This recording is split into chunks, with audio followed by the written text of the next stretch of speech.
Yo, what's up, guys? This is Bernie here, along with Pete. And today, what we got is another Gimmick Cast. I believe this is episode number 5. This is number 5. Wow. It's crazier and crazier saying the number every week. I know, we're trying to keep this going forever. But it's going to be kind of a short list today, guys. We don't really have that much to talk about in terms of music. At least, I don't think so, Peter. Do you? I don't. All right, so what we got on the agenda, of course, we have the Kevin Durant fake account scandal, Kevin Hart, his scandal with the women. We're gonna bring back the Hard on Thoughts movement.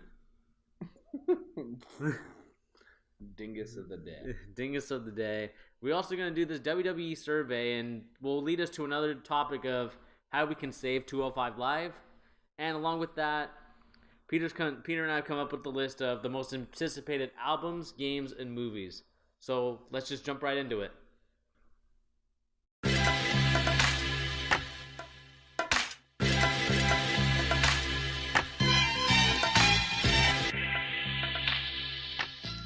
First topic of the day. KD. KD. So do you hear about it? Read a little bit about it. The wackest dude in the NBA.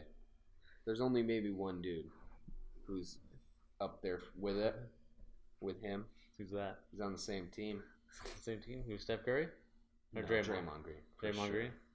For sure. Those two dudes are so embarrassing. They're just cringe. They're cringe incarnate. Oh, really? I think so. That KD thing is the ultimate cringe. That to me is just the issue I have with the KD thing though is he said he didn't care about the haters and he always used it as motivators, and on his shoe that he just released recently, he has everything that people that have been hating on him have said. Yeah. But this kind of justifies the people that hated on him.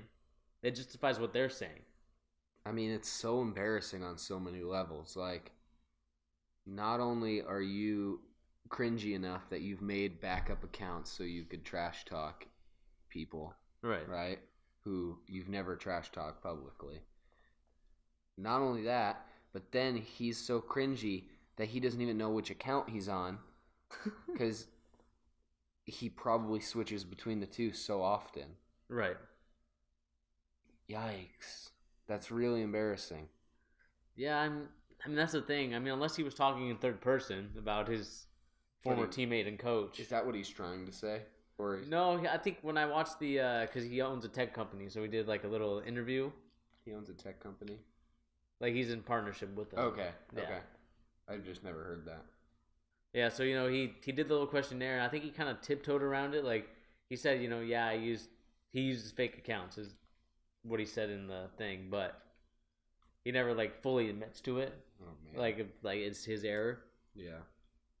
And he definitely should, because it's just funny to me because every time I've heard him talk about it, he's always defending himself and always, like, clapping back at the haters because they said that, he left, like, Russ and Billy Donovan. This is my analysis of Kevin Durant as a person. I think he's the most sensitive dude in the NBA. I think so. I mean, we had instances where he almost got into Twitter beef with, not Twitter beef, but he actually did have beef with Stephen A. Smith. When Stephen A. Smith said the famous line, "You don't want to make an enemy out of me." It's just like... Which is, like, funny by itself, right? That you would take anything... If you're on the level of Kevin Durant and you're taking things personally from Stephen A. Smith, like, your priorities are way out of whack. Like, I know he has a lot of, like, clout, so to say, in the sports world, but he's a dude who has a show on ESPN. You're a top 5 basketball player in the world, Yeah. So that's cringy by itself. But then you have the fact that he's responding to no-name people on Twitter with fake accounts. Yeah. So he doesn't just have to say his actual thoughts about it. And now forever that his opinion of those people are out online. Yeah, and that's kind of like where my issue was with it because I'm sure everybody has fake accounts. I'm sure celebrities do now that we don't know of. But the thing I just hate is that we see him just hating on like his old. Well, not hating on. He was hating on his old coach, which is never okay to just like publicly shame your coach. Not only that, but it was like Billy Donovan. Not all his fault for the way the team was. Yeah, so he blamed the general manager, the organization itself. Yeah. Only praising Russ and like bringing down the rest of his teammates. Yeah, I mean, none of those people can say they're his friends anymore, right? Yeah, I mean that's gonna like really intensify like the Golden State Warriors, Oklahoma City Thunder feud. I mean, I'm hoping that there's at least a clothesline from hell from someone. JBL with the clothesline. I mean, I hope. KD has got to be, for me. KD is like a top 3 most disappointing sports figures of all time. Really? Because I love KD as a player. I love the way he plays, and I did when he was coming into the NBA, and somebody who lives in Washington. I was so excited for him to come to the Sonics, Got his jersey before he even played a game. And just like the way he acts and how like soft he is, like sensitive. Charmin, ultra soft. No, but I just can't stand it. Yeah. You don't see LeBron doing stupid stuff like that. I know. I mean, maybe LeBron is just too savvy and doesn't get caught. But maybe. But Kevin Durant just wasn't thinking properly in terms of that. But like, let me give props to Draymond Green. Like, he would say the things that Kevin Durant said on a fake account on his main account. Yeah. Which is like, I don't like Draymond Green, but that's admirable in comparison. Yeah. At least if you're gonna say stuff like, he could have said those things, and mind you, that just goes to show he's probably kind of a fake person to your face, because he's probably nice to Billy Donovan. He was. Billy Donovan probably hates his guts now. Yeah, I'm sure Billy Donovan's like a little bit frustrated. Maybe not a little bit. A little bit's like an understatement. If anything, Billy Donovan's probably like, "Jeez, man, what the hell did I do to you?" Yeah, I mean, I didn't even think the way that Billy Donovan coached that team. I didn't even think it was that bad when they were playing. I mean, they were 3-1 up on the. Were they 3-1 up on the Warriors? It was something like that. They were up. Yeah. Considerably, and they could have easily won the game, but they instead lost it. Yeah, I think, didn't it go to Game 7? Yeah, I went to Game 7. It's like, commend Billy Donovan not only for the fact that you've made it that far, but just like, that was his first and only season you played with him as a coach. Right. Like, he was already in an established group of teammates. He came in with that established team. Billy Donovan's not the reason you didn't win a championship in OKC. It's kind of his own fault. He had lots of chances to do it. So KD is like just another L to add to his log book, his L book. Yeah, I mean, it's just very sad when he wants everyone else to forget about it and let it go. And he justified it by winning a championship. His only goal, like, for moving to Golden State was just to win a championship.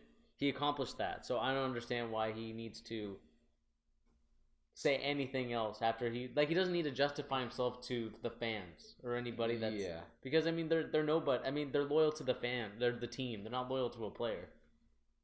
Yeah, no, I agree. I mean, there probably wasn't very many OKC fans who were like, Kevin Durant's going to Golden State. I'm probably going to be a Golden State fan from now on. You know, probably didn't happen. I just think, like, on top of all the other outside of actually playing basketball stuff he's done, his going to Golden State is like the lamest move of all time. Even, like, way more so than LeBron. You think so? Way more so. Why is that?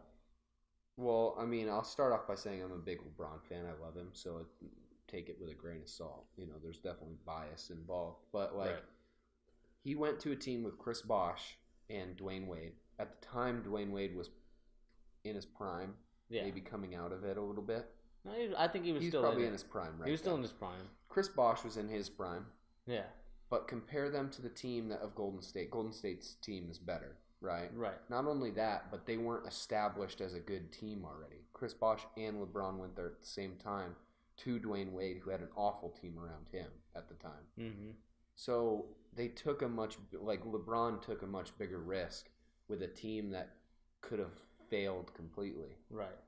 And even then, in his first season, they went to the finals, didn't they? They lost. Yeah, they lost to the Mavericks. Yeah. The Mavericks. That was an awful series, but still, like, I would give him much more credit just on, like, the risk of what he did compared to KD. KD went to a team that probably would have won the championship without him. Right. So Dwayne Wade and Chris Bosh weren't winning any championships without LeBron. Mm-hmm. Well, goes to show they had a couple seasons together after LeBron left, and they weren't good. Yeah, exactly. And mind you, they were past their primes at that point, but still, it just goes to show how, I don't know, I think comparatively, those are the two biggest superstars moving to a good team in their prime, right. And KD's is much worse than LeBron's. Yeah, so, I mean, we'll see how KD recovers. Hopefully he learns from his mistakes. I mean, we'll see where it goes from there. I doubt it. So we'll transition to another Kevin that's in the news, and it's Kevin Hart. Yikes. So of course, what we know is that Kevin Hart was involved in a scandal where he had sexual relations with two ladies, I believe.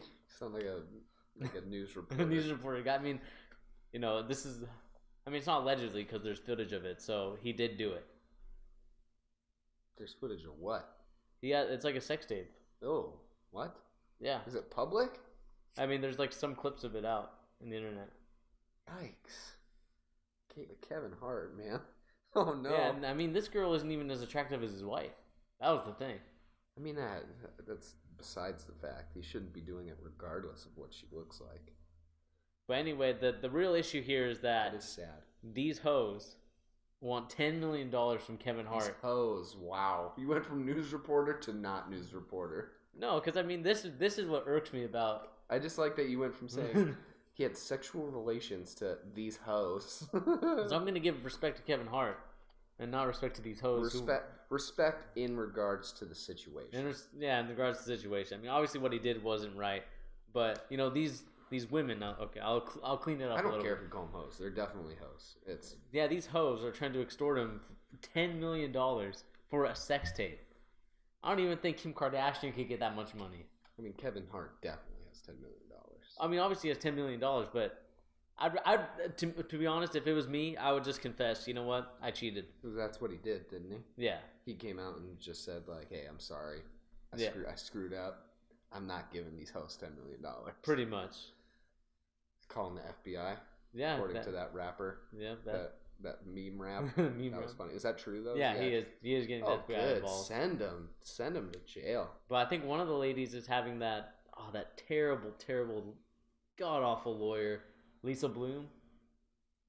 She's like a very pro feminist lawyer. She's helped Lisa with Bloom. I'm gonna look her up while we keep talking about it. So I'll just explain what she does. So she helped people like Black China with the Rob Kardashian situation. Okay. So she's obviously for helping the feminists, like the women, get their equal rights. And I think in this case is not for it's just to help her from the extortion case for this one. But how is there even a debate that that's extortion? Are they trying to say that they never said that, or? Yeah, I think they're trying to say that they had sex, and I think they're trying to say that they both agreed to filming or something like that. But it's in no way. I don't see how they have any case to even argue, because the mere fact that Kevin Hart came out and admitted to it means that they were extorting him, because he never would have done it if he didn't have to. Right. They have no case. She doesn't seem like a good lawyer from any perspective. Not only is she defending people who probably don't deserve to be defended, but she's she's defending people who literally have no case, so she's gonna lose. Yeah, I mean, we saw in the case with I think Robert Kardashian and Blac Chyna that they settled on an agreement for what do you call it when you pay child support? Sorry. Okay. They have a kid together. Yeah, they have a kid together. Okay. And she claimed his name. It's a boy. I know what's his name. Black Kardashian. Or it's a girl. My bad. It's a girl. Black Kardashian. Dream. Yikes. Dream China or Dream Kardashian? Dream Kardashian. Oh, yikes. At least you can make money off the Kardashian name. Those people need to go away. All of them. Yeah, but anyway, she claimed domestic abuse on Rob. Yeah, but that sounds like I don't keep up with that kind of stuff at all, but from what I heard, that was kind of different though, wasn't it? Because wasn't he I mean, he's the one that leaked the photos of Blac Chyna. So there were some photos that he leaked of Blac Chyna naked. Okay. That was sent to him. were sent to him. Well, like she did it like in like kind of like a revenge way. Like she was there was one where she's like kissing a dude. Okay, that she sent to him. This is so But convoluted. anyway, yeah, I don't know. I mean, Kevin Hart's situation, it seems like he's completely not in the wrong, right? Other than the fact that morally he is, right? Morally, he's definitely in the wrong, but legally, he didn't do anything against the law. Right. And these women clearly made an effort to extort him for his money. Exactly. For something that you're not allowed to release. Because I'm assuming he lives in California, right? Right. Which is a two-party consent state, so everybody who's in the video needs to consent to being in the video. Correct. Therefore, I'm just legally breaking down the whole defense of the case. There's no way they could defend what she did. Is it two ladies? So apparently there was two ladies in the room with him when he committed. One filming this? No, because I think the way they had it, I think they propped it up.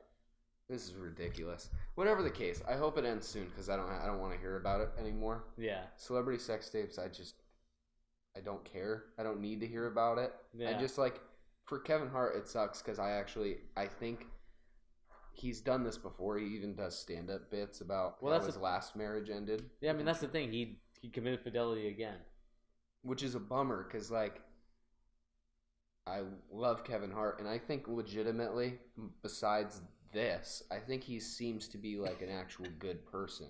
Right. You know, like he does a lot of charity stuff, and in a way that doesn't seem like he's just doing it to look good. Yeah. So this kind of thing bums me out because I know people in my real life who have done that too, like cheated on people, but I know they're a good person. It's just an obvious like a wrong thing to do. So it sucks. It does suck. I mean that's like the unfortunate thing because I even like some of my family members they were big Kevin Hart fans. They loved the movies and all that stuff, but after they heard like what he did, they've kind of like not wanted to watch anything like related to Kevin Hart. I mean, obviously that's like an extreme. I think there are a lot of people who act like that, who react like that, I should say. I mean, I don't because I can separate the two. Yeah. Like Kevin Hart, exactly, as a comedian, or even then, like I don't necessarily think it's right to just write somebody off like that. Like, oh, he cheated on somebody. Yeah, I'm done watching Kevin Hart stuff. Like, it's not like it's bad and it makes him not a nice person. Right. But at the same time, it doesn't make him a bad person. It's just wrong. Don't cheat. Yeah. Don't cheat on your ladies. Don't cheat on your men. Yeah, whatever you are, just remember. We're also with academics on the Hard on Thoughts movement. Hard on Thoughts. What is a thought? I think a thought is just someone that just acts in hoish behavior. Is it a hoe? Yeah. All right. I always hear that word, and I guess I kind of understood what it meant. It's just like a cuck, right? Yeah. Like a cuck is like the male version of a thought. Yeah. Right? I would equate the two as far as internet usage of internet usage. I was gonna say a bad term. I would say cuck and thought are like one and the same. Right. Cuck thought. Cuck thought. A thuck. All right. Let's just move on to the next topic after cuck thought. All right, guys. So for the next topic, what we have is going to be talking about a little bit of WWE and the surveys that they send out to people that are subscribed to the network. So right now, I'm going to just read off the list of what they said here. So the first thing is WWE is considering adding a new programming to the WWE network as part of a premium price tier. Listed below are some potentials of new program ideas. Please let us know how interested you are in each of the ideas. Select whether you are extremely, very, moderately, somewhat, or not at all interested in any of these areas. So we're going to start off with the first one here is going to be special live events. So it says here, special one-time live events for unique locations around the world featuring an unexpected main event. How are we feeling? I don't know what the last part means, an unexpected main event. What does it mean, like Fandango versus the Blue Meanie? I'm sure it's probably just something like random, like John Cena against like Brock Lesnar. I just don't think it's necessary. I think there's already such an oversaturation of all their WWE events. Like, let's do this week, right? Is No Mercy this weekend? Yes. You have Raw, SmackDown. That's 5 hours, right? NXT 205 Live, and then a 4-hour pay-per-view. That's like more than half a day's worth of content in 1 week. So if you're adding another special live event, just no. I mean, I don't watch any of it, really. So for me, I guess I'm just commenting on an outsider perspective. I feel like that's way too much stuff. Yeah. So, I mean, honestly, like what I'm thinking is it's not really something, because I mean, the thing with it is that the crowd also makes the event. And if no one's, and what I've seen and heard is that the live shows have been dwindling in numbers and issues in that issue. So I think I'm going to go with somewhat interested in it. I mean, it's not anything that I'm personally excited for, but I'm sure, there's some good use out of it if you're like a really hardcore, dedicated wrestling fan that likes to watch wrestling content 24/7. Yeah. See, the one thing I would say, the last thing I want to make about this point is that if they got like actual special stuff, like other promotions. I mean, we'll get into that. We'll get in. There's mention of other promotions in this, but let's say they have some special events where you have crossover promotions. Some Kota Ibushi. That'd be that'd be really cool, right? Right. If you have like, I mean, I'll just use my favorite, New Japan, WWE, like a crossover night, right? Right. WrestleMania Kingdom 9, 1. Ooh. 1-1. I mean, that would be cool. I would say that would be much worth it. Yeah, so we're going to put on the thing somewhat interested because it could be interesting when we talk about the later part of it. So the next one is going to be original scripted dramas. So this is going to be wrestling-themed series inspired by wrestling's colorful and rich history, such as WWE's version of Game of Thrones. What are we feeling about this? Well, not at all interesting. Not at all, yeah. I mean, they're actors in a wrestling sense. They're not. Yeah. The only person who's ever had any acting career outside of wrestling who was a wrestler is The Rock. And I love The Rock, but he's not a great actor. Yeah, I mean, he's entertaining. He's not a great actor. Right. None of those other people can act the way that Rock does. Rock is the best promo cutter of all time. Yeah. And even he's like a mediocre actor. No, thank you. Nobody needs to see that shit. So next we got is other promotions, which is what we were talking about earlier. So here we're going to have historic and new programming from ICW, Progress, New Japan Pro Wrestling, and other regional indie promotions. This one is extremely interested. This is that's big yes. The one thing I wonder about, they obviously have to have talked to New Japan about it already. Right. I know they've done they mention them in their shows, and they've had some people who are currently wrestling for New Japan show up, like Ibushi. So they obviously have to have some sort of line of communication about this with New Japan, but it makes me wonder because New Japan has their own subscription streaming service too, don't they? Yeah, they do. I believe it's $10 a month. But it has all the old matches and everything too. So I don't know how they would get that, I guess. Well, I'm assuming that's where the premium price tier comes in. Like you're paying for you're paying subscription service too? Yeah, but you're also paying for the other ones as well, so Progress, New Japan, ROH. I wonder if TNA is lumped in there too. I think TNA is going to be in one of the later.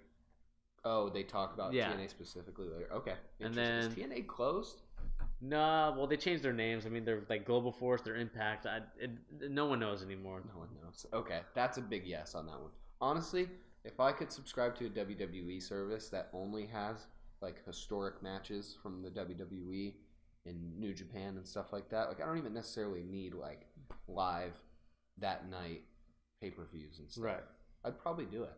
Mm-hmm. Yeah, I mean it'd be a good investment in your money. I mean if you have to pay $15 a month, probably not. I wouldn't pay that much. I just don't think I would watch enough to justify 15.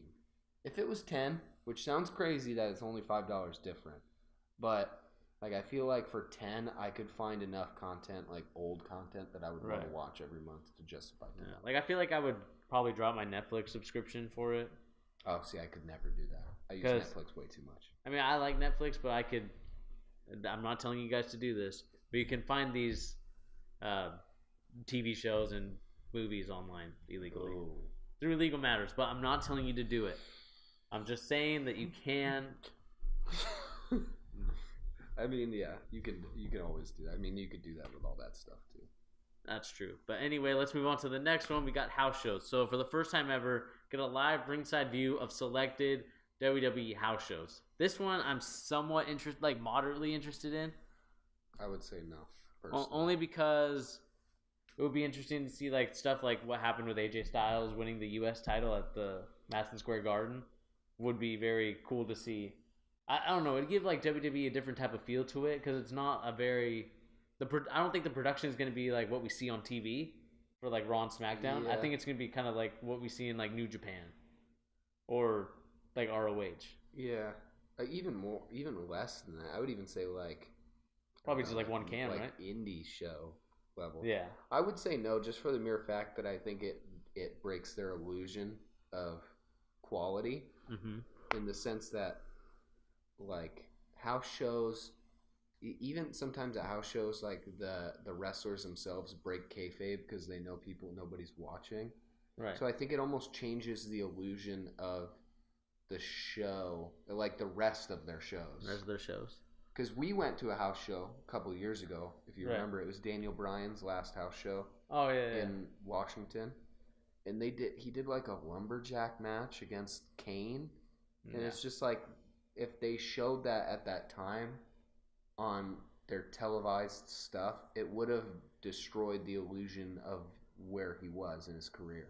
Yeah. You know? Exactly. Or no, it was a street fight. That's what it was. Street fight? Yeah. So I don't know.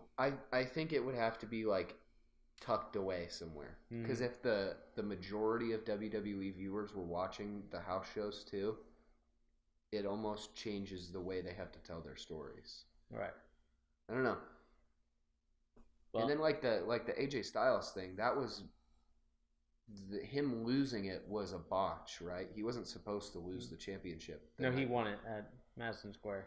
Well, that was the house show, right? Yeah, the house show. But the night before, he lost it at a pay-per-view to Kevin Owens. I think it was the night after, I believe it was that like week after, I think. Because I thought they were recovering from a botch. I thought that's what it was. I thought the night before was a pay-per-view. Kevin Owens accidentally won. Yeah. And then they just like were like, hey, yeah, you weren't supposed to win the title, Kevin. No, I think that happened after because the story is that they were supposed to have the match at I can't remember the pay-per-view. I don't know. We'll just say Backlash. Okay. So he was supposed to win at Backlash. Like that's when they're supposed to have their first fight. Mm-hmm. But they had a house show for the title, and he won it there.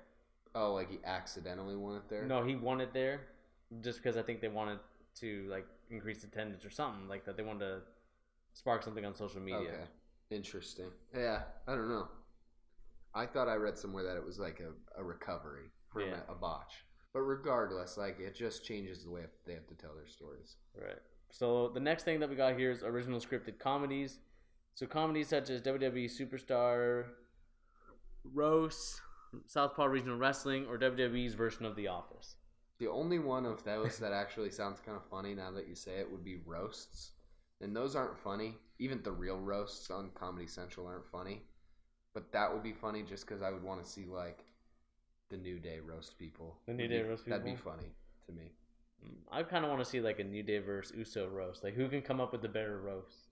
Just imagine they choose like old-timer wrestler every once in a while. And they do a roast in the New Day. And like, what if they even got The Rock? They did a roast of The Rock? That'd be funny. Mm-hmm. Or The Rock is out there roasting people. He would destroy people. Exactly. Other than that other stuff sounds absolutely Southpaw. garbage. I actually watched some of the Southpaw because it's an act. They already have that out. What is it? It's just like a comedy, like a satire of old school like regional wrestling. Okay. Of what it used to be. Are real wrestlers in it? Like WWE? Yeah, WWE wrestlers are in it, but they like spoof. They're like spoofs of like the old timers. It's actually pretty funny. I'll have to check that out because I've never heard of that. The WWE's version of The Office sounds terrible. It could be interesting. I want to see who would play. I hate The Real Office. So you hate The Real Office? I'm kind of biased. But I don't know who'd be Steve Carell. Paul Heyman. Paul Heyman could be.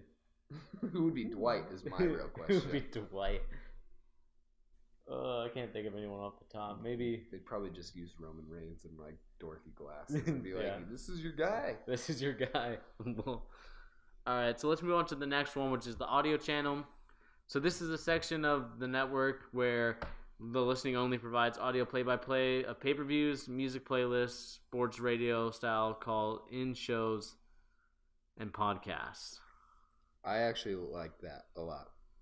Not gonna lie, this is gonna make me sound like an old person, but I like to listen to the radio, like sports radio. Yeah. Like play-by-play, I enjoy it. Just every once in a while when I'm doing other stuff, I like that on in the background. In WWE play-by-play, if they got anybody other than Michael Cole to do it, sounds entertaining. Yeah, could you imagine like if you were able to choose like which guys that you wanted? So like if you put maybe like Mauro Ranallo, I know you only heard a couple of his. Yeah, I've enjoyed what I've heard from him though. Yeah, so I mean, like, could you imagine just like having him or someone else like a Corey Graves and him just? I'd listen to it. I'd probably listen to every show like that because I don't watch any of them really, but I'd probably listen to more often than not, like podcast style.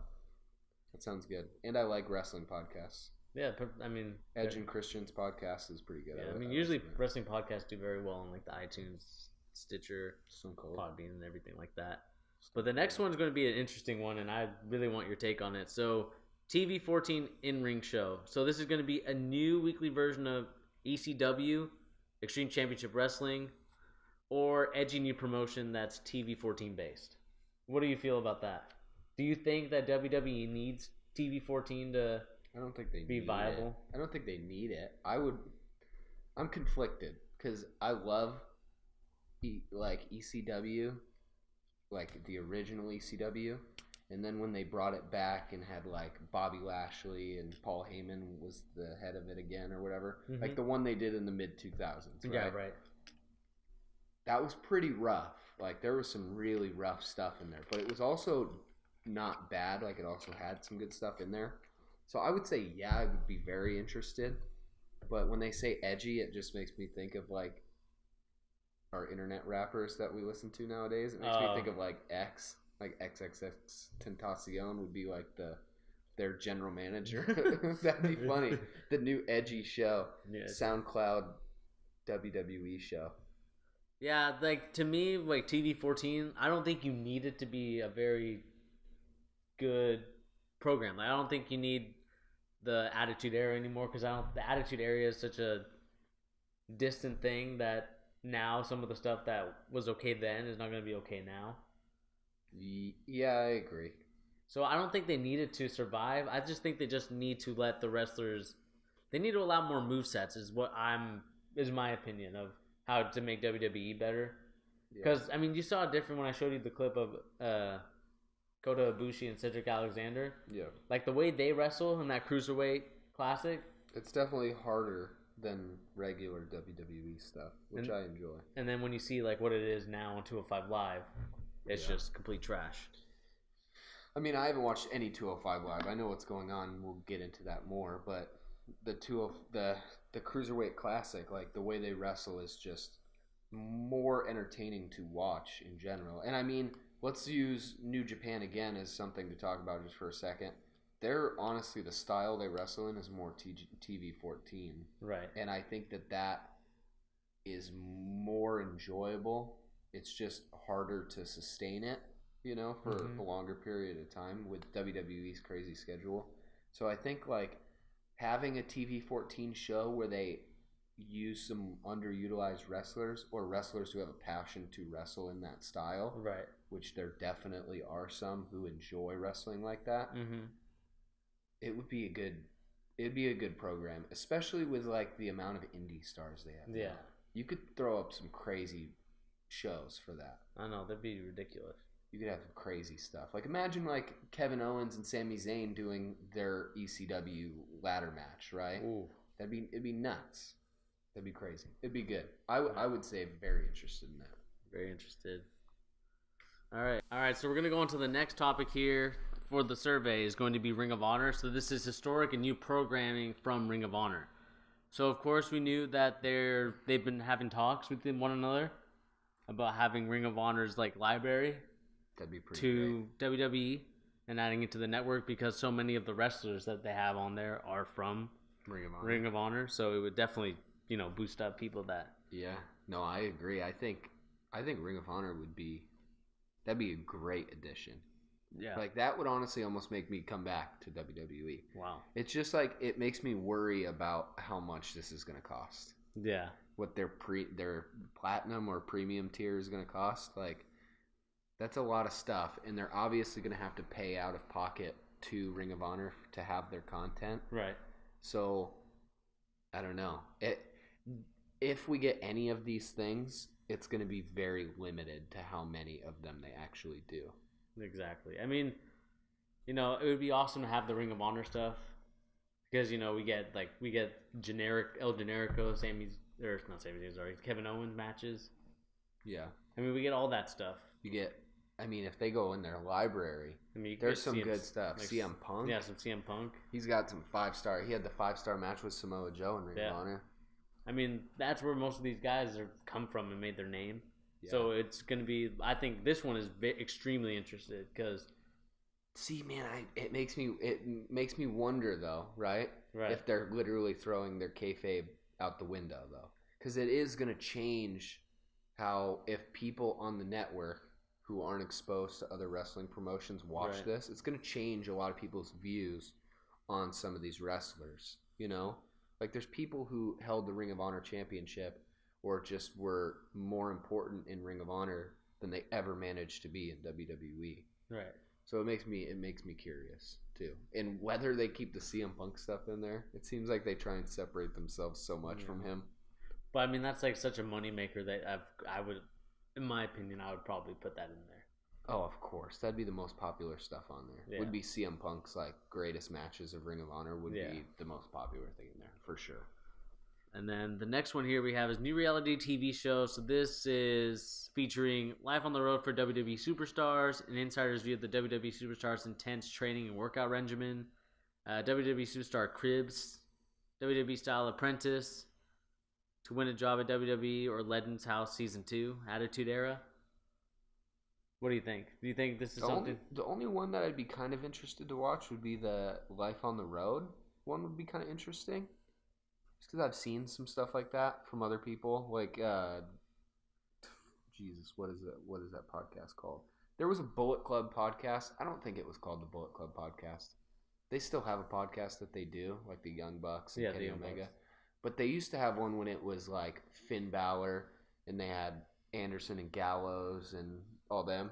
Right. They did a podcast and it was kind of them on the road. It would be their podcast talking about what they were doing and stuff like that. Mm-hmm. That's super interesting, you know? Yeah, right. And they have crazy stories. So I feel like that would actually be a pretty good show. I think it would be obviously scripted. Yeah. Reality TV shows are always scripted. So I think that's kind of my hesitation. I don't think I'd be very interested in any of that stuff, though. I think the one I would be interested in is maybe like Superstar Intense. Not that one, but like how. I think there's one where it's like seeing someone like grind up to become a WWE superstar. Okay, so like what's that show called? Hard Knocks, almost. Yeah. Like Hard Knocks WWE. That'd be kind of cool. They did kind of something like that. I mean, that was like Tough Enough. I think they did like Tough Enough. I don't know if that counts. They did like a ESPN one though, where they covered Adam Rose. Oh yeah, formerly of WWE. Exactly, yeah. That was pretty cool. That was an ESPN documentary too. Mm-hmm. That was good. If they did stuff like that, where it was like kind of unbiased, it's their own thing. So of course it wouldn't be unbiased. But if they could, that'd be really cool. Stuff on there though, I just don't care about. Yeah. The Apprentice. Legends House. Yeah, so I think I'm just going to put it as a moderate interest for both of us. And next is the WWE Director's Cut. So this one is shows that put a new twist on the classic content, such as WWE Legends narrating historic pay-per-views or current WWE superstars providing their perspective and analysis of classic matches and events. This is dope. I'd be super interested in I think everybody would be. That's amazing. Like, particularly, like, let's go back to, like, the Attitude Era, the best WWE, like, put Stone Cold narrating some of his matches, you know? Yeah, right. Be incredible. Even now, what I would like to do or see would be, like, if they got classic, like, legends to narrate today's matches. I'd be really interested to see what some of them had to say. Even though their opinions would be heavily influenced to be good. Yeah. And it'd be cool to see, like, the Attitude Era guys kind of comment today, like what today's guys like. They're like, I'd be interested to see like with the promo stuff, like if they discuss their like a Roman Reigns promo or you know even Seth Rollins, who's not like I would say he's like decent, I wouldn't say he's anything like special. In my opinion, I don't think he's anything special on the mic. I disagree, but that's besides the point. I think that one just all around is good because I'd like to hear like current WWE superstars talk about like old school, like their influences would be really cool. Hear Kevin Owens talk about some of his influence matches and wrestlers and stuff. It'd be really cool. I mean, that's kind of like what their DVD box sets used to be. I don't know if they still do those, where it's like they take one wrestler and they have a bunch of like all their matches, their biggest matches, and then there's a part of the DVD that has like people like commenting on that wrestler, talk about their matches. That's cool stuff, though. Yeah, like one I would kind of be interested to see. So we're gonna put extremely interested, but the one point I wanted to make out would be cool to see it like for the director's cut would to be like each era's close to 5-star matches, and each of them vote for like which one they think is like. See, like, and then they could do it once they did each era. Then they could do like eras against eras, and then try and determine the consensus pick for what's the greatest match of all time. Exactly. I'd be very interested to see that. So then we got 2 more things here. So tournaments. So this is new in-ring tournaments such as Pro-Am style tournament, WWE versus NXT, a Lucha tournament, a tag team tournament, or even a King/Queen of the Ring tournament. I like it, but I don't like the things they have written down there. Like, what would they do for a WWE NXT tournament? I'm sure they probably have, well, I mean, let's just use right now, for example. So it'd be like maybe AJ Styles versus Adam Cole. But even then, like, you couldn't have your main roster superstars ever go under on an NXT dude. Even the top guy in NXT. So I feel like they would only use mid to bottom card main roster people. And then sometimes they'd use the big name people in NXT. Yeah, right. But for the most part, it would just be jobbers in both wrestling each other, which is kind of like... Yeah, but I think they could do it to where they have like an NXT guy. Maybe what it is it's the best of WWE and the best of NXT. And they go through a bracket of each other, and then they meet in a final where it's the top WWE superstar versus the top NXT superstar. See, my thing is, I just feel like from Vince McMahon being the main roster creative person, right? I don't think he would ever okay any WWE main roster star going under on an NXT person. Like it wouldn't make sense because then like why wouldn't they be on the main roster if they're beating your main roster talent? Just from a storytelling perspective is my point. I love the idea for tournaments though. If they did like the the G1 Climax style tournament where they have literally every good wrestler or whatever on their promotion. Yeah, right. Then you can have people who don't win championships win that. Yeah, like I want to see more tournaments because I think some podcasters I'm watching they talk about how the tournaments are like the easiest way to book things. Yeah. It just makes it so much, especially like the King of the Ring tournament when they used to have it. I mean, that tournament used to like build up stars. For like sure. We saw Stone Cold got built up through the King of the Ring, and it'd be just nice to see that happen again, especially because it's such an easy way to tell a story. Yeah, it's just like built in. You know what would be cool? See, I'm giant into like martial arts and stuff like that. Right. I would just love to see like the old school. I don't know if you even know what I'm gonna refer to here, but like Pride had their like it's a MMA promotion that used to be in Japan. Right. And they had like a crazy tournament every year. And that was real fighting, you know. But they're just the storylines that it breeds unto itself is like it's perfect, you know. Right. It'd be really cool. I think they should do more. And not lame ones either. They do a lot of lame tournaments in the WWE.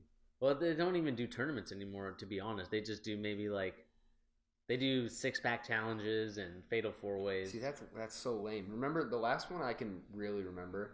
They did one for when CM Punk left the company for the WWE Championship. Do you remember that? Yeah. And then Rey Mysterio won for 25 seconds, and then John Cena came out.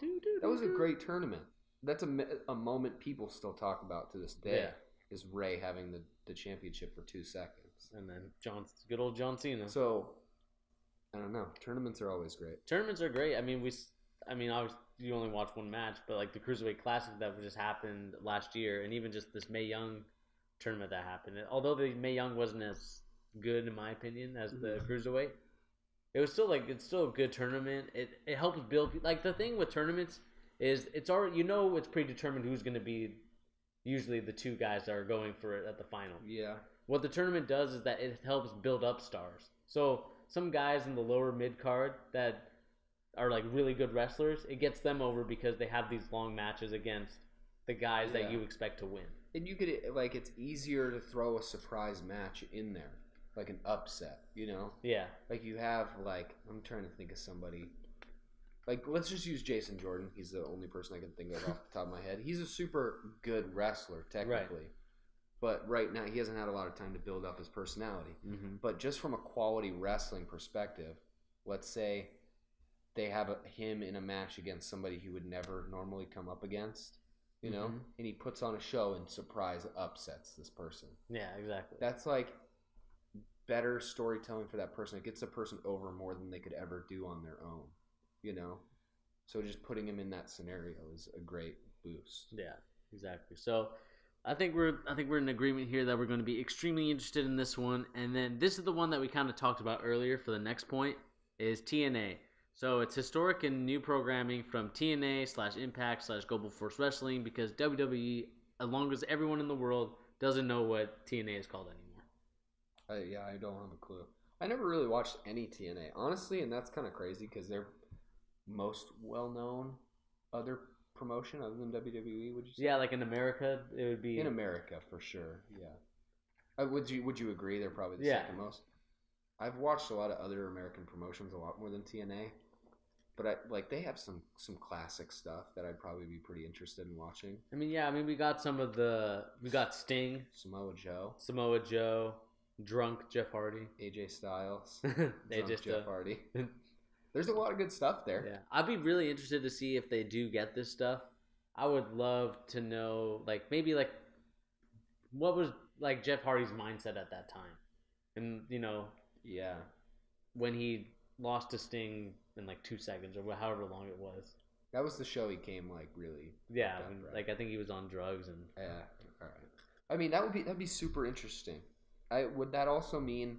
I feel like that would mean the end of TNA though, right? Yeah, but the thing is, when we've seen the rumors, we've heard them, is that TNA can't really support itself because there's no one that has the funding to do it. Yeah. And WWE at the time before it changed to Global Force Wrestling, they were in serious contention to buy them.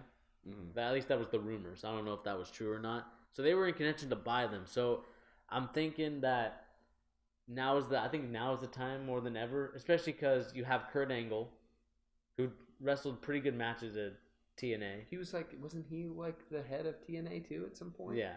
Okay. It's his general. You had AJ Styles' young career. So you could see the growth of AJ Styles. I'm sure Vince McMahon is kicking himself, like he said before. I'm not signing AJ Styles. Yeah. And then Samoa Joe, of course, who's a beast. Yeah.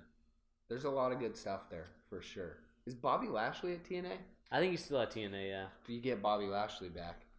Bobby Lashley nowadays could be a main carder. He got pushed into it way too early in his career. That's a different topic for another day, like we usually tend to do. But bring him back now, and he would be a legit main carder. He'd be sick. Yeah, I'm not sure if they would keep Alberto Del Rio though, because he's signed there right now. Yeah, why did he leave this last time? There was just stuff that was promised to him, like a main title push. They should. He's so good. He's good, but I think the issue I think Triple H doesn't like him. Okay. And then I think another thing is that he doesn't really have that much charisma. Is he El Patron again? Yeah, he's Alberto El Patron. The thing with Alberto Del Rio, and this is so off topic from what we were talking about, but I love him outside of the WWE way more than I've liked any of his WWE stuff. I liked his earlier stuff when he was the rich pretty boy that had his own announcer. When he did when he was in Lucha Underground as Alberto El Patron, yeah, that stuff is so good. Yeah, but so far and away better than his WWE stuff. But yeah, they have people there now that they could bring in who are legit good wrestlers. Yeah. And the backlog of TNA, there was a point in time where TNA was getting really close to WWE as far as popularity was concerned. Yeah, but it just didn't sustain itself very issues well. there, network issues, just the writing of it. I mean, a lot of stuff. But anyway, I'm going to say I'm extremely interested in it. So let's move on to what's the next thing. So this is the one when I watched a couple YouTubers do it, because that's where I got this idea from. So here's what the rules are. So now please let us know which of these new programs ideas are most valuable to you. To do so, please assume that you have a total of $10 to spend against these ideas. How would you spend it? So for example, if you find one program idea more valuable to you than the other ones, you can put all $10 towards one program idea. Or if you find several program ideas valuable, you can split the $10 up across those areas. All right, this is actually pretty dope. I'll give it to you, WWE. It is a good idea. So we're going to have $10 here, and we're just going to go through it. So okay. So special live events. $0.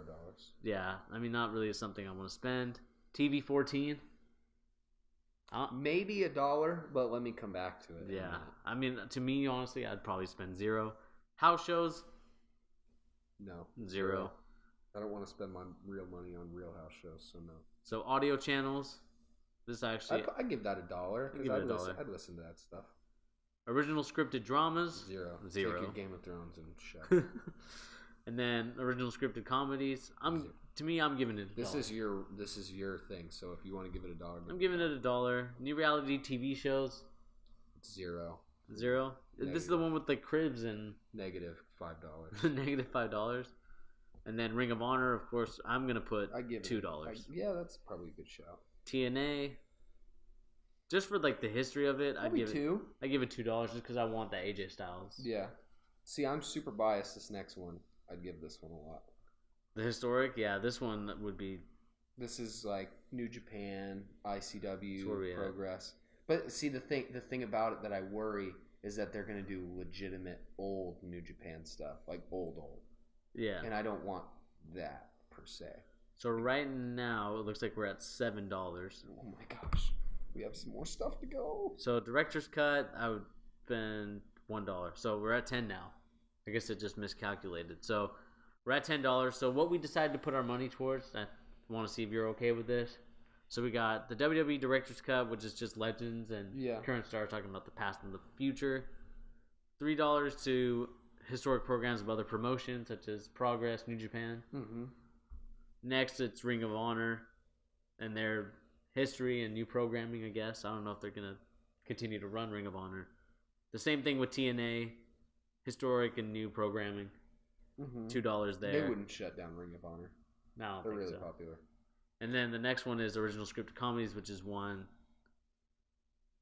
And then the last thing that we have here is audio channels, which of course is just play-by-play, having your own whatever it is.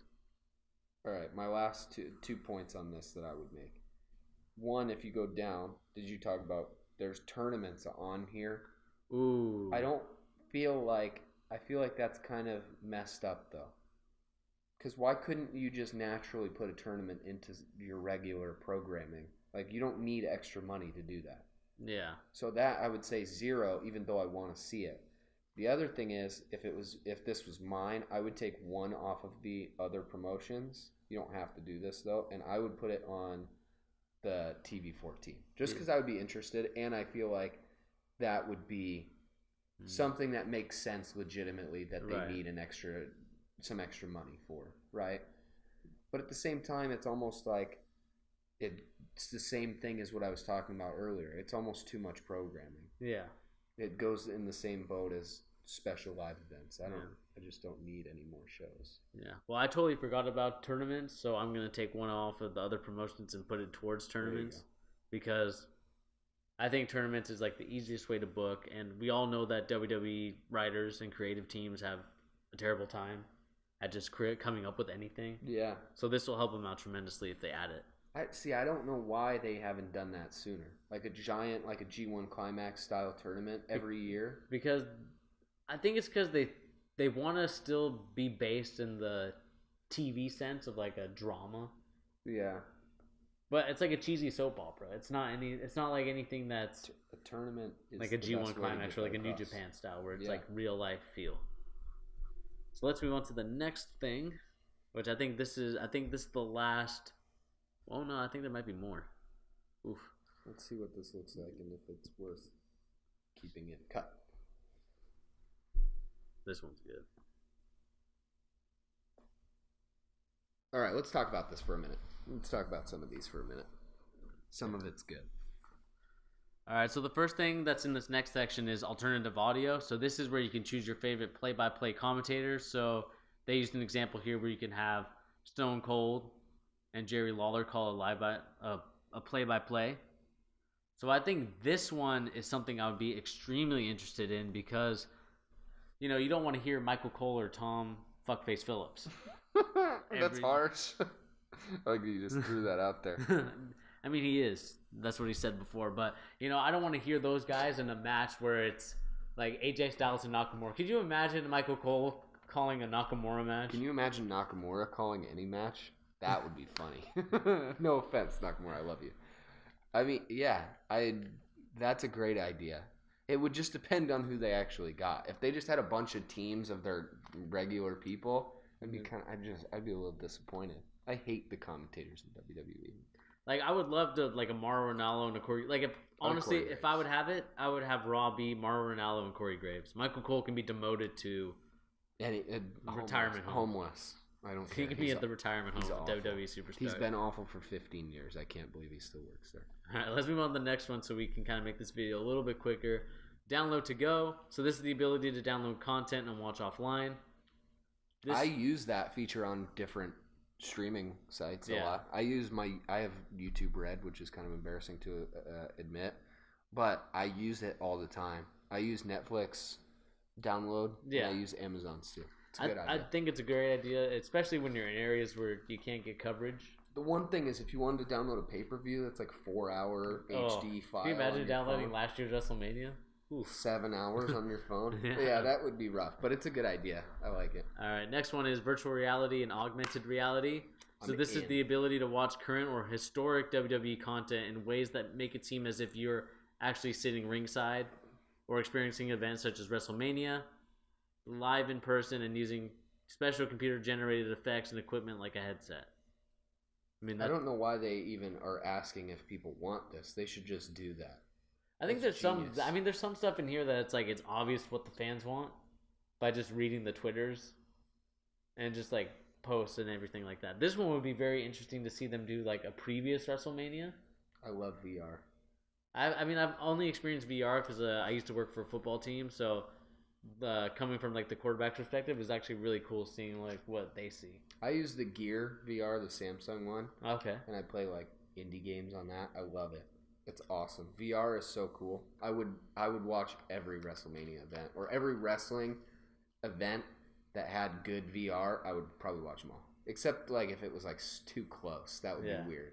Like if you're like way too close to like if they had smell-o-vision. Smell-o-vision. Oh, ew. All right, so I'm gonna put very interested on that one, and then the next one is personalization, which should be. It shouldn't even be a question of asking about it. It should already be in there. That should be in there. So it's the ability to create a custom playlist and change the look and feel of your WWE Network interface with options that represent your favorite WWE era and superstars. I mean, why hasn't this been done? They should do that. I think the thing that frustrates me a little bit more about WWE and the way you search for stuff on the network is that I want to watch some of the old Nitro episodes. Yeah. Because I want to lead up to the point where we get to the invasion. Okay. Of the NWO. Yeah. And the thing that frustrates me about it is that I can't. There's no like particular order for it. Like you have to like random find it. That's annoying. That's really annoying. I agree. That should be just done. I think some of these things are just asking like how fast should we get this out? Yeah. This one, I think this is cool. This one will be very interesting, and I think. I mean, of course, it would kill kayfabe. But I would love to see this. So it's alternative viewing options. So it's the ability to watch WWE ring shows using alternative camera choices such as the Gorilla Cam, the Drone Cam, the GoPro camera, 360 views. Can you just imagine them wearing GoPros? That'd be silly. Roman Reigns could wear it because he's got a vest. Some of them could definitely wear like... What would you see though? It would just be close-ups of each other's bodies. I don't want to see that. The drone cam would be cool, though. I'd be pretty interested to see that. I also don't think they need to... That should just be done. Yeah. The one I would be very interested in is the Gorilla Cam. Which one's the gorilla? So that's like in the back position, where all the guys with the headsets, they talk to the guys out there. So like Vince McMahon's in there, Triple H. How are they gonna get away with kayfabe with that? I mean, obviously they know that kayfabe's broken, so they just want to. I guess they want to give it like a new experience. But I'd be very interested to see that. So like, if someone screws up in the match, I want to see Vince McMahon say, "God damn it," or it's like, "God, pin him now, pin him now." God damn it, Roman Reigns. I love you. I don't know how they would get away with that, but that's a good idea. They should just do that one too. Exactly. So we're gonna go very interested for that one. So the next one is ratings and comment systems. Again, something they should have had already. Should have been in there since. Added the ability to rate shows or matches. Actually, this one could be very good, and when they do add it. Oh, mark favorite moments. Yeah, that's pretty. So like you could. So if you're a new person that doesn't know anything about the past, you could say, oh, like what are the 5-star matches that WWE has offered before, and you could see like these 5-star classics. Yeah, I agree. That's a good idea. They should just have that already. And then this is another one that I think they should already have, which is social sharing. So this is the ability to share playlists, clips, or favorites on social media such as Facebook, YouTube, and etc. How would they do that though? What do you mean? Wouldn't it in essence be you're sharing it with people who don't have WWE Network? So you're just sharing these clips of stuff that people are paying for? I'm sure it's like a time limit thing where they can... Oh, like a 30-second clip or something? Like, yeah. If you like this, you should subscribe to the network or something like I guess. Like, it would be like advertising if you did it like that, I guess. So, I'll go moderately interested because, I have the network, so I don't live stream any, like, No Mercy reaction videos or anything like that. We're going to. You spoiling it right now? Spoiled. All right, we'll talk about it later. And the next thing is social viewing. So this is set up a movie theater mode, which is to watch virtually with friends or participate in live event on Facebook where you can chat with other fans. I think this one is a very good idea. I love it. If you remember, this is a little insight into our past. We have been Xbox Live cohorts for many years now. And when Netflix used to have the theater mode version of that, we used to do that like 5 nights a week. Like we would find the worst movies on there and just watch it. And those are some of my favorite Xbox Live memories ever. So if they set that up, that would be genius. I would probably get the network just for that feature. Yeah, it'd just be cool to just...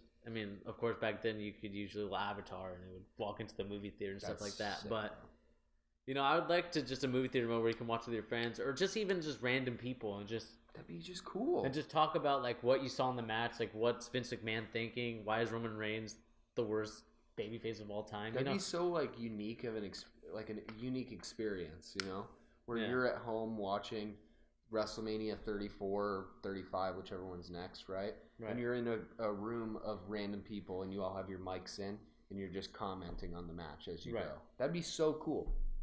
Do it, WWE. I'll pay for your subscription service now. All right, so this is very interested. All right, so now we're back here with the $10 gimmick again, where we have to spend $10 on the options that we just talked about previously. Still a good idea, I think. Whoever came up with this Survey Monkey, it's pretty good. Great. All right, so far what I've done is I've put alternative audio. We want 2 because I want to choose my play-by-play commentators. 1 to social viewing because, like we said, it was a very important thing in our lives where it's just being able to communicate with other people watching the same show. Yeah, it just adds to the experience. And then download and go. Do you want to add it? I'd give $1 to that. Give $1 I like to that. The download to go idea. You just need to have a lot of gigs on your old phone. Social sharing. I'm not sure about that. Where are we at right now? We're at $5. Virtual reality, we gave $1 to. Yeah. We give that one $1. Idea. Alternative viewing option. I think I'd give that $1. $1. Why not?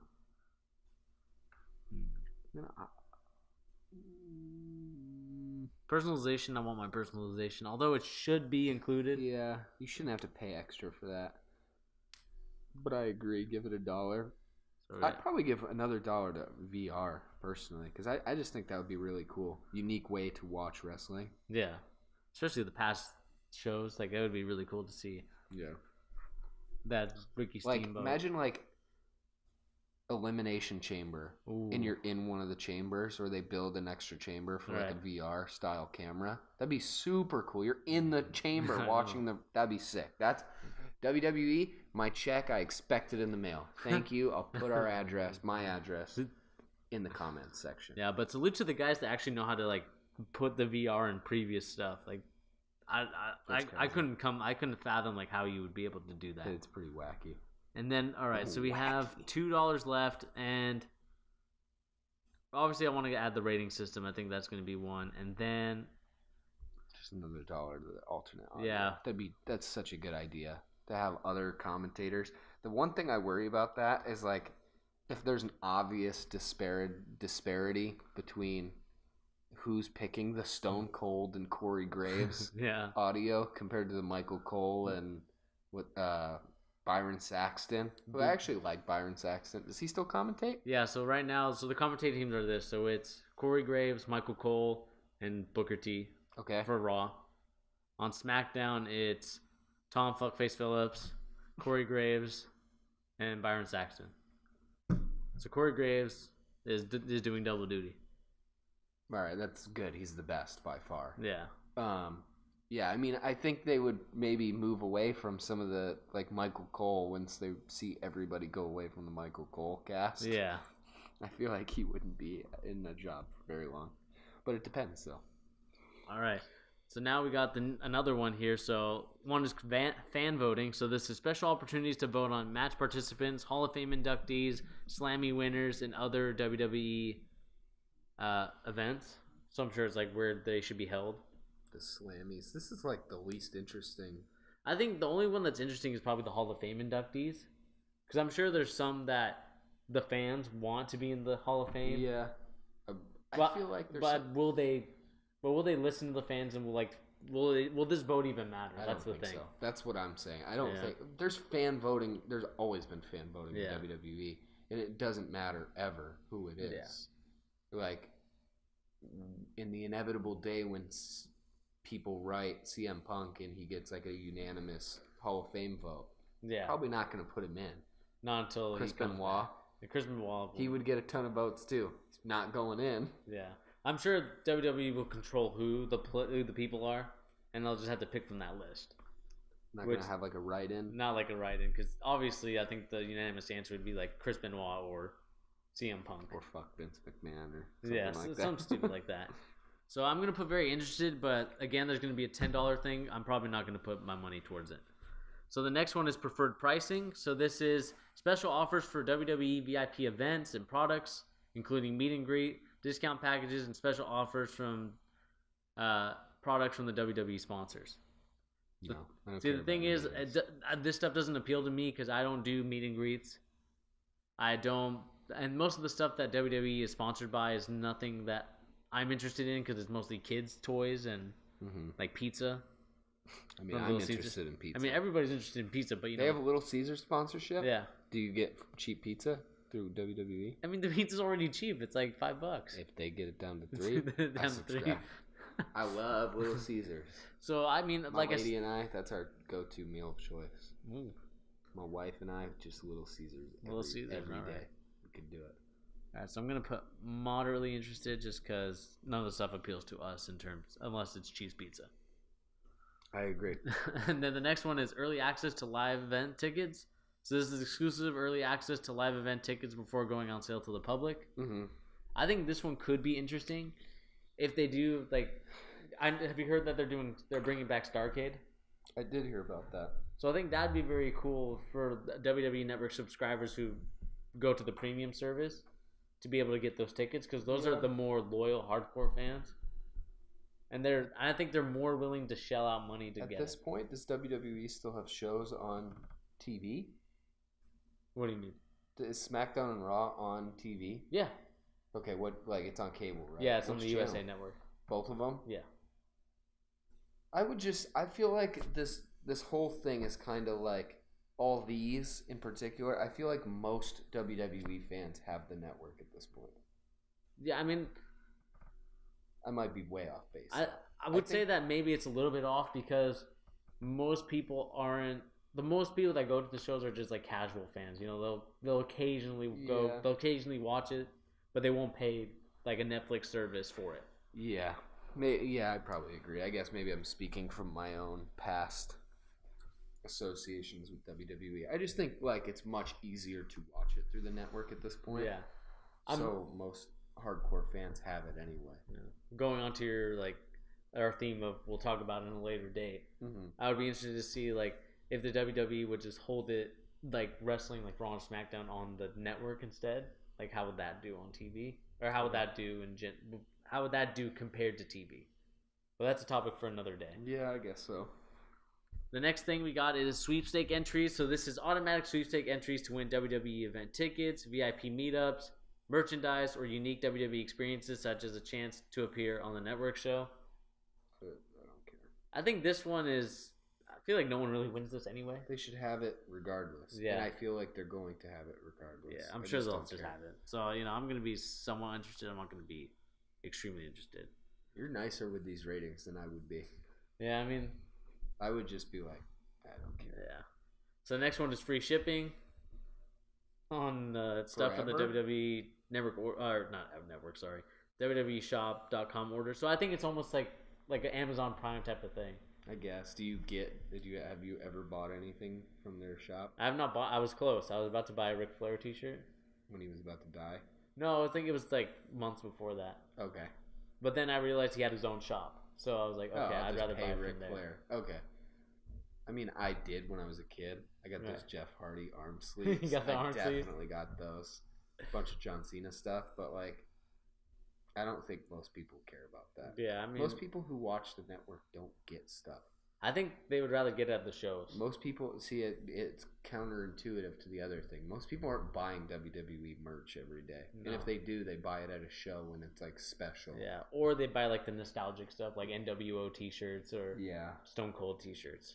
Like no, they won't buy the newer stuff. Stone Cold vest though. Ooh, Post Malone status. Yeah. So I'm gonna put, moderately interested, just because in case there's something that is interesting that I want to buy on the shop. Mm-hmm. Like they had these pretty cool vintage jackets. Like Letterman jackets? Yeah.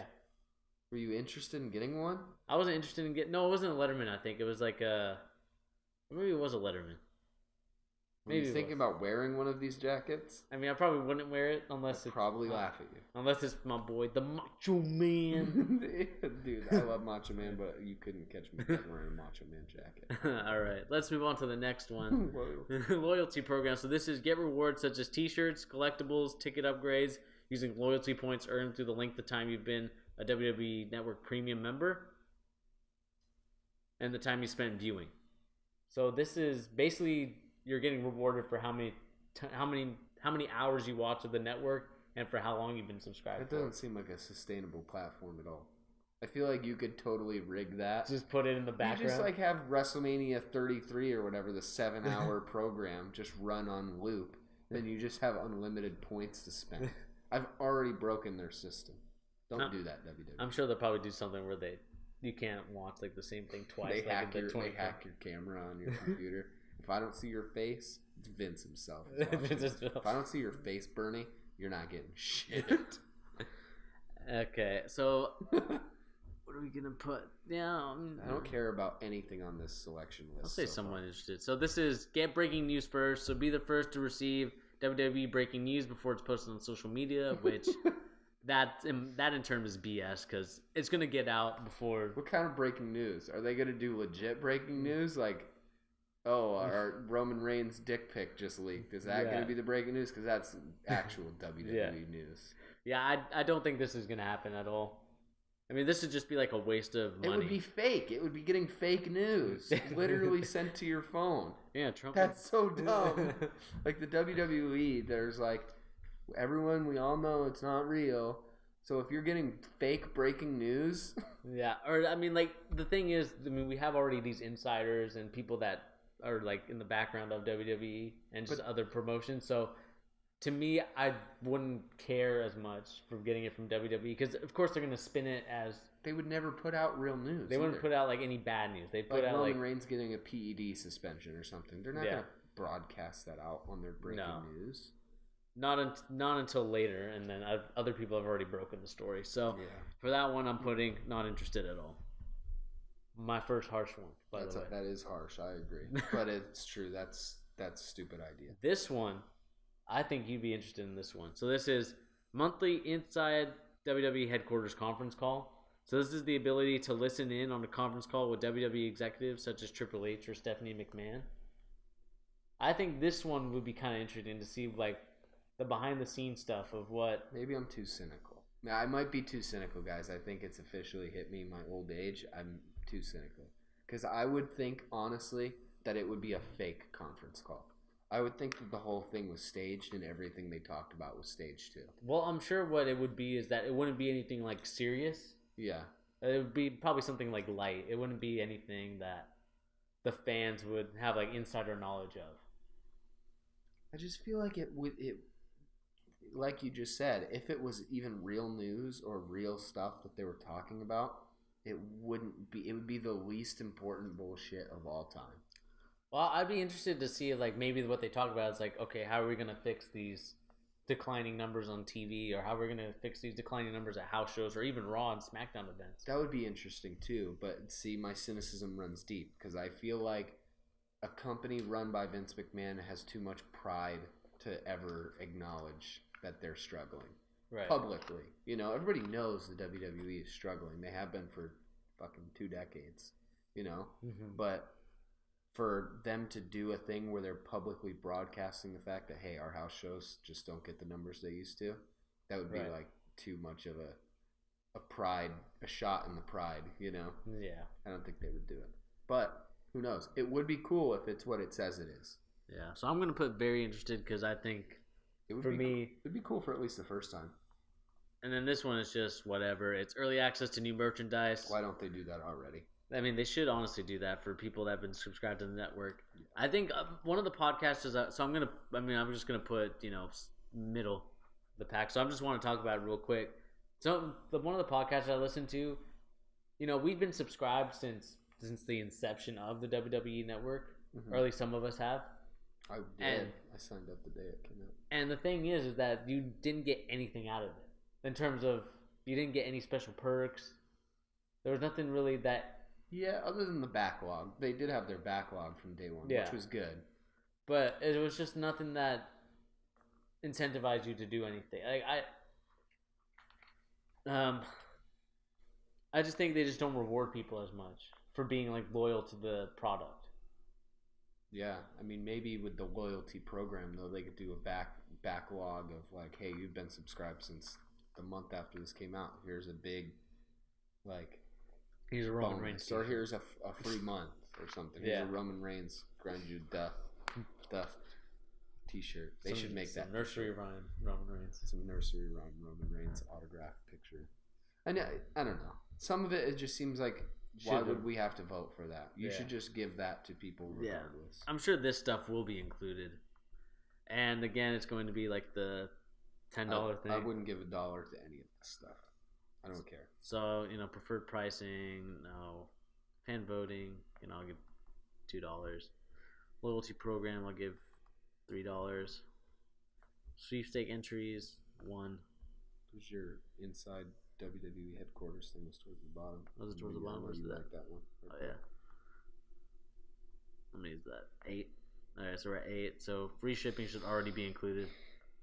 Preferred pricing, 1. I think that's it, right? 9. Oh, we're $1 short. Maybe that first one's not a bad idea. The early access. Oh, yeah, early access. Tickets, that's pretty good, I guess. And that's the $10. And the survey is over. The survey of destiny. Survey of destiny, like you said, is complete. And now we can move on to our next topic. I like that they... let me sum it up quick. The survey, this is my last point. I like that they acknowledge things that WWE never acknowledges in that survey. Like other promotions, which they've started to do recently.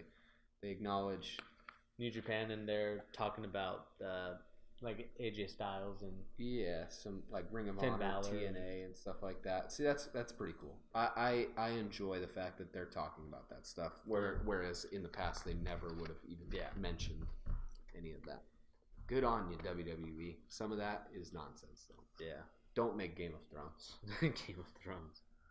House of Cards, and it's like them talking about the upcoming pay-per-views. That's a good idea. You're welcome. All right. So let's move on to the next topic. All right, guys. Moving on to the next topic, we're going to be discussing some anticipated media things for the rest of the year. I don't know how else you want to put that. But we're going to be talking about movies, albums, TV shows, video games. Okay. We're interested in all of them, so we're going to discuss all of them. We're going to pick two from each for both of us. Are going to pick two from each category, what we're most anticipating. This year, could be next year, could be 2019. I think I have one thing that's probably 2019 on my list. But we're going to start off with TV shows. You want to give me your first one? So the first one is going to be a superhero TV show from the CW, and that is Arrow. Okay. Interesting choice. Yeah. So, it left off with well, I don't know do you watch it or not? I don't watch it. I don't really care either. So it left off with an explosion on the island of who survived from the so there was so it was set off where a evil guy played mind tricks on the superhero. Okay. The Arrow. And basically the friends didn't have enough fuel, or the plane was damaged, so they couldn't leave the island. So the island just exploded. Well, so we're left off on the cliffhanger, and we're trying to find out who died, or if anyone died. Did they end every season with a cliffhanger? Usually, they like to leave it like who's died or something like that. I don't watch it. Just something interesting. I think it's a really good TV show. You should get into it. It's dark. It's one of the darker superhero TV shows on TV. We're about to show a big difference in what we watch. Yeah. Are you ready? Because I'll hit you with my first one. It's also a superhero TV show. Big Bang Theory. Bunch of superheroes, super villains in the real world for making a shitty show like that. No, mine, the Punisher show. Ooh, the Punisher is gonna be good. Probably this year. They haven't said the release date, but it's probably gonna be this year. The new trailer just came out. It's time stamping when this video just came out. It came out yesterday. The trailer, that is. That show looks so good. Yeah, I love the Punisher. I think he's a great character. And Shane Barenthal, or John Barenthal, Shane in The Walking Dead. He's a great choice to play that character. So that show looks amazing, and I hope it's just brutal. It's going to be, and I can't wait. Second pick for TV show, my friend. Let's hear it. I have a feeling I know what it is. It's your turn now. We'll go back and forth. Well, this is a snake. We're going to do Serpentine. Serpentine. This is all you, man. So my number two, this one's kind of tough because I have a lot of different shows that I watch very frequently. But I will... I've been struggling with this all day. I'm going to go with Westworld. It's supposed to be coming out this year or early next year. I'm not sure. Probably next year. I would probably say spring of next year. That show, the first season, is so good to the point where it made me lose all interest in Game of Thrones, which is crazy. It sounds kind of strange, but I like that show so much that I don't even care about Game of Thrones anymore. Wow, But it's because the style, it's HBO, yeah. Both of them. Their styles of just presentation are very similar. Mm-hmm. So I just don't care very much about Game of Thrones anymore because I'm fulfilled with Westworld, and that first season of that show is a 10 out of 10 in my books. Right. What's your second show? Serpentine Pattern Man. Serpentine Pattern Man. So my second one is going to be Luke Cage. Okay, Luke Cage season 2. I'm very excited. That one I'm very excited for. I think it's supposed to be next year in March, I believe. Yeah. I'm very excited. So I'm excited for that. See how Sweet Christmas. Oh.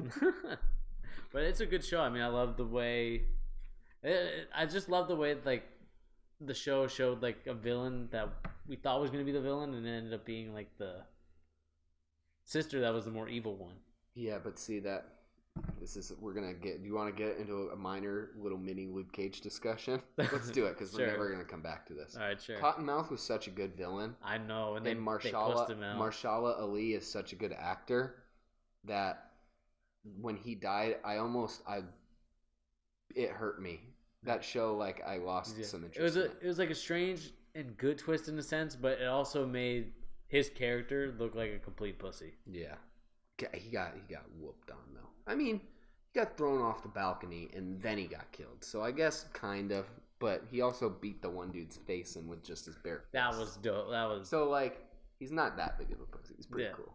He's like the way he died was out of all the Marvel TV shows, he's the best villain in any of them. He's even better than Kingpin. Honorable mention. I wasn't going to do this, but I'm going to throw an honorable mention out there. True Detective Season 3, they just recently announced is actually happening. Okay. And he is going to be the lead of that show. Mahershala Ali. And Season 1 and 2 of that show are great. Season 1 is probably the best season of any show ever. Very strong opinion there. But if they can make anything like Season 1 with him as the lead, it would be great. That's my honorable mention. I just don't know when it's going to come out. Probably 2020. Probably. What's the next? Let's go to music because I feel like we touched on this a couple episodes ago, so we can keep this one a little brief. Yeah, for music, I'm not really anticipating that much because I know a lot of music comes out rapidly. Yeah, and for all we know, we could get another Drake album or something. Yeah, and that's something I'm interested in is a Drake album. Yeah, a good one. A good one, and also that Kid Cudi and Kanye West collab. Yeah, see, we don't know if that's ever gonna happen though. Those are your two. Those are my two. I'll say, I'll pick two things that are for sure happening. Another X album? No, I'll pick Travis Scott's album. Ooh, okay. And then Post Malone.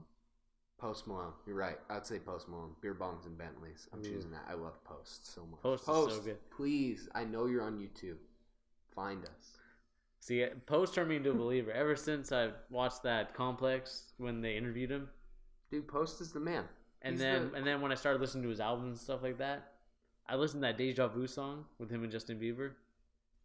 So good. Post is the man. He might be my favorite like new school dude, other than Ski Mask. The two of them should make a collab album, even though they know each other actually. So I guess that's not that far off, but it probably will never happen.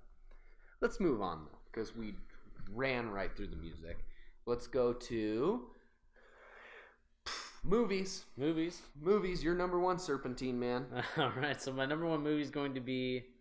So this is going to be new. So I kind of cheated a little bit with this list. So I'll say the second one is like something I'm excited to watch, but it's already out and I haven't watched it yet. Okay. So the first one that's going to be is I think it's going to be an obvious one is the new Star Wars movie. Now I'm going to choose something else. That was on my list, but continue. It was either that. It was between that or the Justice League. Oh, yeah, that wouldn't make my list. I think the Justice League looks pretty good because the Wonder Woman movie I liked. Nope, don't care. But DC, anyway, I just don't give a shit about. I know you're a Marvel fanboy. I'm a DC hater. Except that. Continue. But anyway, yeah. So the Star Wars movie is going to be very interesting. I didn't watch the last one, not the Rogue One. I didn't watch that one yet. I have watched. Everyone says it's good. Even Josh, our friend, he's not like really a big Star Wars fan. Mm-hmm. He thought Rogue One was really good. Rogue One is good, and this is for our subscribers and people who watch our videos. Whoa, I just flubbed my words there. who don't know us personally. I'm a giant Star Wars fan. I'll show you guys this. I got a Star Wars tattoo. I'm a giant Star Wars fan. We'll be covering some Star Wars stuff in the future. Spoiler alert, I guess. But we'll do some Star Wars content. I mean, I don't know how else to say this, but I'm balls deep in Star Wars. He's a fanatic. I know a lot about Star Wars. It's probably second only to Dragon Ball as far as my fandom is concerned. Right. But so yeah, if he hadn't just said that easily would have made my list. So I'll come up with a second one. First, I'm gonna say Blade Runner 2049. I was gonna ask you about that. What? The original Blade Runner is probably in my top 10 favorite movies of all time. Wow. I just think it's incredible. And the book, Do Androids Dream of Electric Sheep, is incredible too. Okay. Which is what it's based on. But this new movie looks so good. If it's Ryan Gosling doing his like quiet hero lead that he does so well with Harrison Ford as his old mentor, it's that movie, and especially with the director they have Villeneuve, who directed like Arrival. Right. That movie has everything it needs to be an absolute classic. So I can't wait. That movie is easily my number one. Almost, honestly, and this is crazy as I just expressed my love for Star Wars, I'm almost more excited for that movie than Star Wars. just because it's been 35 years since Blade Runner, the original. Yeah. We just got 2 new Star Wars movies in 2 years. Mm-hmm. So that's probably my reasoning. But that movie should be very good.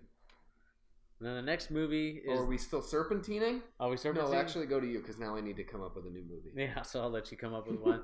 So the next movie is, for me, one that came out, I would say a while ago, is the Dunkirk movie. I haven't watched it yet. It's good. I saw it. I heard it was really good. Night. So I need to... You need to get on. I need to step my. Not so anticipated. I know. Need to step my shit up and actually go watch it. Man, you really put me on the spot taking Star Wars. I did not expect you to say it. Star Wars is good, man. I'll probably say the Lego movie. Not the Lego movie. Definitely not that. My Little Pony. Part of me wants to say Thor Ragnarok. Thor. But I'm not going to do another Marvel thing. I'll say this is a weird one. It's called The Snowman.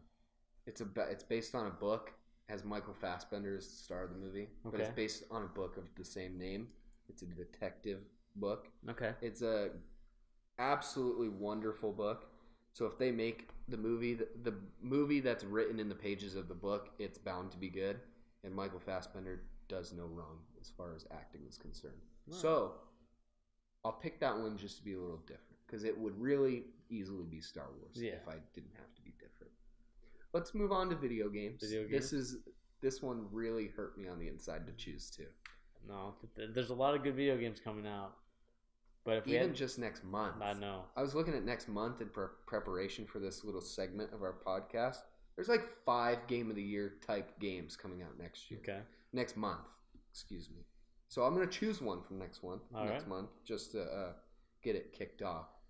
And just to preface, I'll name 3 that are crazy next month. Evil Within 2, which I'm very excited for. I don't know if you played the first one. It's a great game. Shadow of Mordor. The second one. And then Wolfenstein 2. I'm going to pick Wolfenstein 2. Because the first one, The New Order, is so good. It's such a good game. And the second one just looks like a better game in general. Like the story looks better. Like they've done more with it than just like, hey, kill the Nazis in Germany. Like this looks crazy. Right. And I'm fucking excited for it. Can't wait. All right. Hit me with your pick. One of my pick is the one I picked is going to be a little bit funny because we kind of shit on the person that was playing the game.